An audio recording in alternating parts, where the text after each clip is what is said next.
Hello guys, Tanmoy বারিক official পেজে সবাইকে স্বাগত জানাই। আজকে আমি আপনাদেরকে একটা সহজ টিপস দেখাবো, যেটার মাধ্যমে আপনারা সবাই ফোনের ইমেল আইডি সহজেই রিমুভ করতে পারবেন। একদম খুব সহজ পদ্ধতি। তাহলে চলুন ভিডিওটা শুরু করা যাক। প্রথমে কি করতে হবে, আপনাদের সবাইকে সেটিং অপশানে ক্লিক করতে হবে। দিয়ে ওখানে নিচের দিক করে অ্যাকাউন্ট অ্যান্ড সিনস অপশানে ক্লিক করতে হবে। দিয়ে দেখুন গুগল বলে একটা অপশান আছে, বাস ওখানে ক্লিক করতে হবে। তারপরে দেখুন অনেকগুলো ইমেল আইডি দেখাচ্ছে। আপনাদের যে ইমেল আইডিটা ডিলিট করার প্রয়োজন সেটার উপরেই ক্লিক করতে হবে।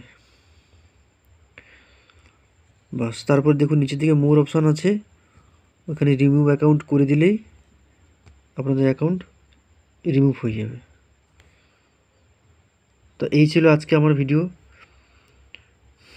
ভিডিওটি ভালো লাগলে সবাই লাইক করবেন এবং চ্যানেলটি সাবস্ক্রাইব করবেন। ধন্যবাদ।